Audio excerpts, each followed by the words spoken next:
Hello and welcome to Mann's Model Moments and another Tuesday talk. Our apologies if I sound a little nasal. I have got a bit of a cold at the moment, so please bear that in mind for the rest of this video.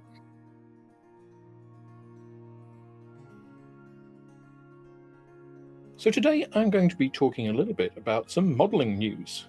And right off the bat, we have the announcement from Kotare about their 1/32nd scale Spitfire Mark V, which has been delayed a little bit.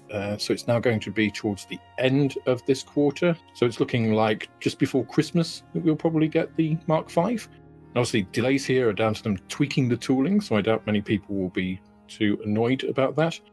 It's always frustrating, of course, to have something delayed, but Kotare, estimated their release date. It's been pushed back a little bit, but they've gone above and beyond because they're not just saying, yeah, sorry, we've messed up a little bit, we've got to do some iterative changes on the tooling. They're actually saying, well, everybody who backed us and everybody who backs us by the end of this month, which is basically today, will actually get a free 3D printed door for the Spitfire. So it has some fine details on it, like the latch handle, which they just couldn't quite reproduce in injection molding to the degree that they want. So they're supplying that, and it will be available to purchase for those of you who haven't pre-ordered sometime afterwards. So this is Kotare really going above and beyond, because they didn't really need to do that. They had no obligation. It wasn't a date set in stone. So delaying the kit for all the good reasons that, I'm sure it is that they need to tweak stuff, that, things weren't quite up to where they wanted in terms of QC standards or whatever it was. I'm sure everybody will be happy about the end result. We all know Kotare do extremely high quality kits. But that extra little bit of saying, we're sorry, you got a bit of a delay, it's frustrating, it's disappointing, we'll give you this 3D printed part as a way of saying sorry, I think is superb customer service. And I think that's one of the things that puts companies like Kotare, the smaller but still injection molding companies, going above and beyond to make sure that their customers have satisfaction. Because we're in a niche industry, everybody knows about all the model companies. People get certain reputations. I've spoken about some of those. And if you've got a reputation for high quality kits, for super accuracy and customer service, that's quite a winning combination. And people are prepared to pay a premium price for a premium product that they know they're going to get satisfaction from. So that's great to hear from Kotare. Not great that it's been delayed, but great to see how they're dealing with that.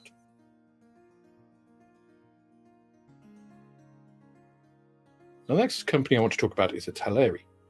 They are also releasing a 1/32nd scale kit round about Christmas time, and that is the Tonka, the GR1 Tornado. So for me, this is kind of the wrong scale. The Tornado is quite a large aircraft anyway, so 1/32nd scale is enormous. I have the 1/32nd scale Revell kit that I picked up from a hobbycraft sale for not very much money, and it has a lot of issues, that kit. But the 1/32nd scale kit from Italeri was tooled in 2020 as a GR4. This is now the GR1, so they've got new parts in there. They've got photo etch, they've got a complete engine that you can display separately. And one of the bits that I really like is they actually have a vinyl skirt for the wing fold mechanism. So you have this sort of rubber flap which stops ingress of like a lot of dust, and it preserves airflow and things when the wings are fully out rather than swept. I don't like vinyl very much. I know a lot of people will know that, vinyl tires and things, which it also includes, I don't really like on anything other than sort of 1/24 scale cars and up. I think otherwise it doesn't really represent the material in a scale fashion. I'd rather have plastic. But I think one of the uses for vinyl is in this kind of thing. If you've got a rubberized sort of flap, then, a vinyl piece is quite good at representing that in larger scales for sure. So I know a lot of people were expecting a lot of Tornado stuff this year. Of course, Revell did their special set with the huge decal sheet with very, very complex markings. But that was the same base kit. It was just a new set of markings. They didn't do anything to the tool as far as I'm aware.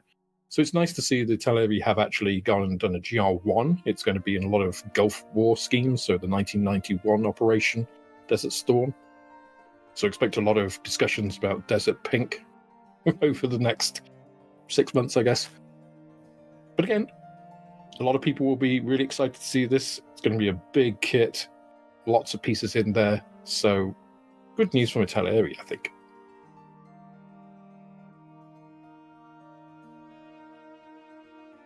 The third company I'm going to move to is a little bit further east. Now we're going to China and Trumpeter. And this is the 1/700 scale Queen Elizabeth class aircraft carrier. This was actually announced a couple of years ago from Trumpeter, but as usual with Trumpeter, Hobbyboss, I Love Kit, they make product announcements. Sometimes they take years to fulfill them, sometimes it's months, sometimes they never get released, so it's always a bit of a lottery. I always think the announcements from the Yongchang Yatai group, who own Trumpeter, Hobbyboss, I Love Kit, etc., are really they're more like ranging shots in a naval battle. You're not really trying to hit the ship, you're trying to see where your shot lands so you can adjust it to do it. So I think they put a lot of stuff out there, see if any other model companies kind of react to it by bringing something out. And then they can, make a decision of whether to actually pull the trigger on that and invest more. So I'm not sure if that's true, but that's how it certainly seems. But again, nobody's released a 1/700 scale Queen Elizabeth carrying injection molding. There have been a couple of releases of the Queen Elizabeth class in 1/700 scale previously. One was from MT Productions, a British company, completely resin kit. I've not seen any prices on that. I'm not sure whether it's available for sale. And the other one was from Ostrich Hobby, a company I've never heard about and have a Facebook group, but I couldn't see anything on buying those at all. So Trumpeter, of course, very well known, well distributed, injection molded plastic, far wider audience for this kit than either of the two sort of niche resin kits there. Now, initial looks at this look like an aircraft carrier. It's got tiny little tractors for moving stuff. It's got little F-35s for the deck and seaweed stations and all the rest of it. So there'll be a lot of people that will be really looking forward to getting that kit. So that's going to be released at any point. But that also brought me onto kind of the subject that I want to discuss here, which is indigenous or import.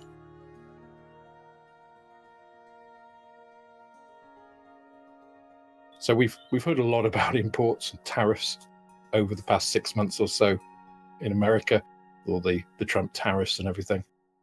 I'm not getting into the politics of any of that. I'm not going to touch on that, don't worry. But it did strike me that we have 3 British subjects there. We've got the Tornado, which is a much beloved multi-role aircraft from the 80s and 90s, served up until the 2000s, until the Eurofighter really replaced it. The British have quite a fond spot for it. I know it was an international aircraft, Germany, Italy, others used it. But the Brits have a soft spot for the Tonka, I think, in the same way that we have a soft spot for airfix, I guess. But we haven't had a really good Tornado from a British company for a long time. Actually, arguably, the Tornado is underserved in modelling in terms of really good kits. I think the Revell 172nd is regarded as pretty good. I'm not sure how the 132nd scale Italeri kit sort of matches up with things. I'm not really, as I say, it's not really my scale. It's too big for that sort of aircraft for me. I'd do it for the channel, but I wouldn't do it kind of as a personal project, really, which is why the Revell kit has languished in my stash for a couple of years. Then we have the Spitfire, of course, iconic British aircraft that everybody moans about, how many have been produced. But then when your production numbers of an aircraft reach into 5 figures, and it was pretty important in the UK defence of the realm, if you will, it's not surprising, right? But we have Kotare, obviously based in New Zealand, making that kit. Very accurate kit. They've made the Mark 1, they've made it with various different aces, like Brian Lane, for instance. And then you have Trumpeter, a Chinese company, making our flagship carrier. So that got me to thinking, what about this indigenous versus importing, foreign-produced kits? We look to Airfix as a UK manufacturer to produce British subject, and to be fair on Airfix, it has done a lot of those recently, to the point actually where I think a lot of people, like a lot of American comments on the channel, others as well, Europeans, Airfix only do British subjects, or they're biased towards British subjects. And it's like, well, that's not atypical. If you look at Italeri, they do an awful lot of Italian subjects of all types. Look at Revell, they do a lot of German subjects of all types. So there is bound to be a natural bias, and I think that's only good, proper, and it's sensible marketing, right? A company going to home market and saying, look, we've home produced this, I think is a decent thing to do. It's, smart. But here we have three kind of icons of British militaria, if you like, and they're all produced by foreign companies. Now, airfix, of course, done a lot of Spitfires. Haven't really done a good Tornado. They certainly haven't done many ships recently. The Type 45 destroyer, which I'm building on Mann's Model Moments midweek model meets, if you want to see that.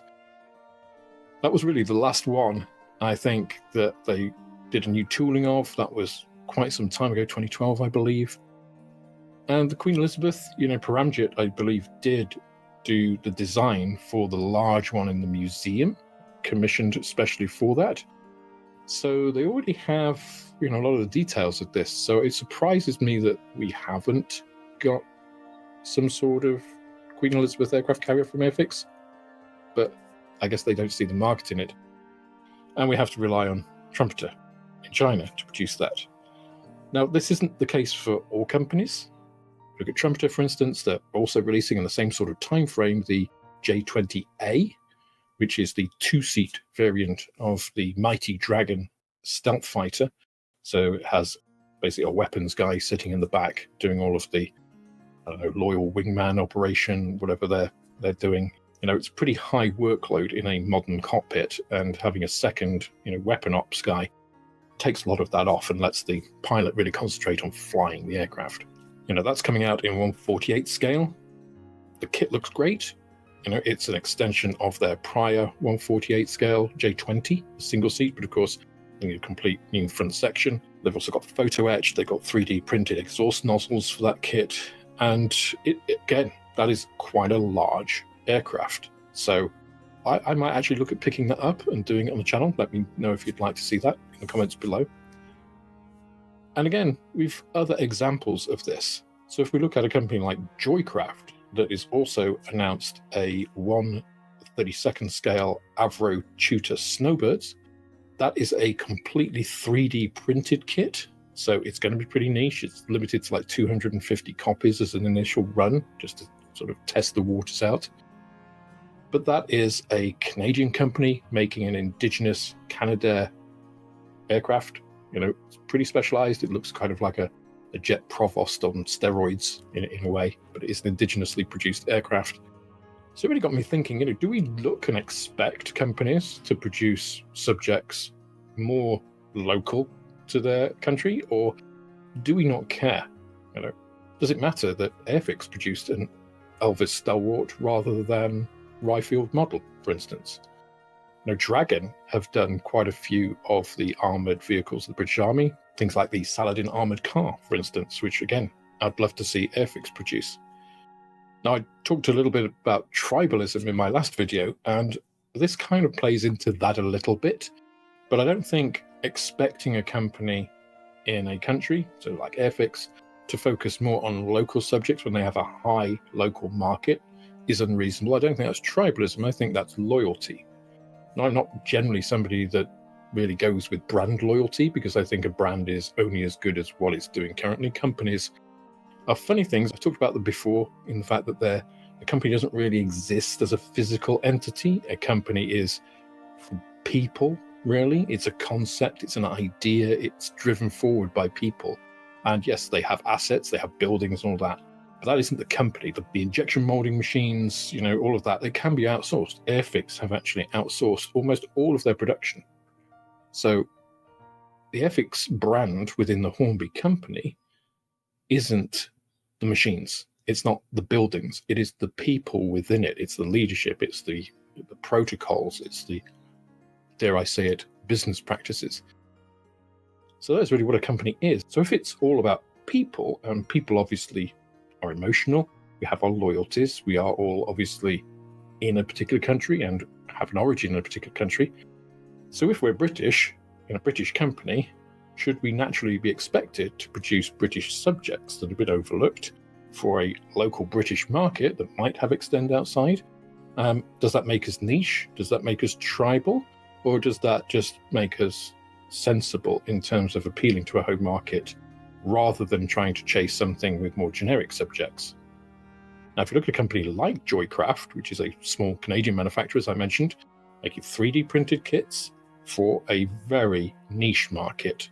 So Canadian aircraft obviously have a good following in Canada and, some other Commonwealth countries, but it's not a vast general appeal like, a Spitfire or a Mustang or a Tiger tank, for instance. So you would kind of expect a small company to play on those elements. But we also have large companies, and I'm especially thinking of the Chinese companies here, like Right Model, Panda Model, Trumpeter, Hobbyboss, you name it, there's a lot of them. And they are producing subjects that have indigenous appeal, like the J20, like the PLA Type 99 tank, but also they are producing subjects that have wide appeal. They do an awful lot of World War II vehicles. They do modern armor. They do aircraft. They do the F-35. They are not restricted to their home base. And obviously, a lot of companies in China are subsidized by the Chinese government. They're very large scale, large employers. We don't quite have that scale in manufacturers in the West. But still, if we look at a company like Italeri, it also produces a lot of Italian homegrown sort of stuff, but it's also doing the Tonka. If we look at a company like Kotare, it is focusing on popular subjects like the Spitfire, which, yes, have an appeal and they do have a market in New Zealand, but their main market, I expect, is worldwide. The same with their Halifax, which has been announced. Now, whether we will see any delays to that, whether the Mark V delay is indicative of that, I think they've got a long enough time ahead of them for the Halifax to work those things out. And we're only talking about a quarter delay, so I don't think that's going to be a problem. But the Halifax, really, it's a very British aircraft. It's very niche of a niche, if you like. So they know that most of their market is export.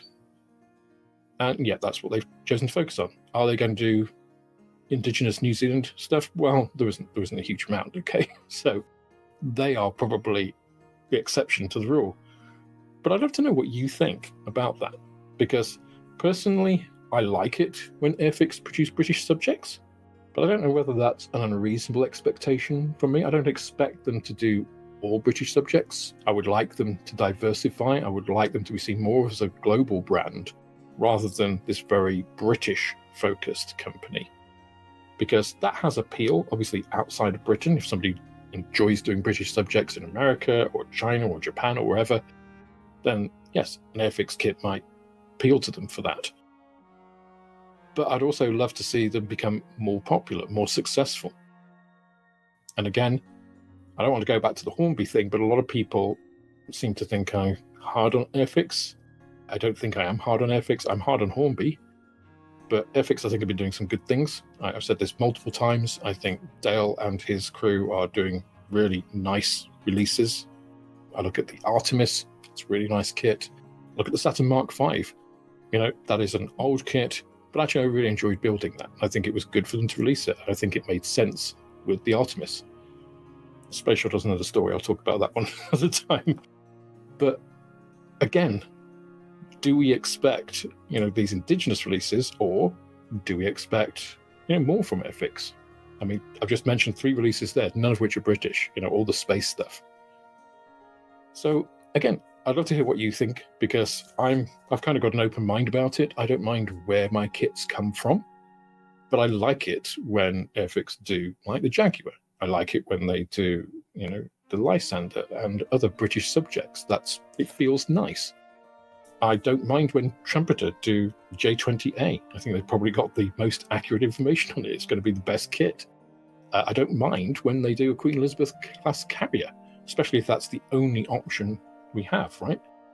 Whatever small inaccuracies there might be in it, we can work through those, but at least we have a base kit to work with, one which otherwise we might not have at all.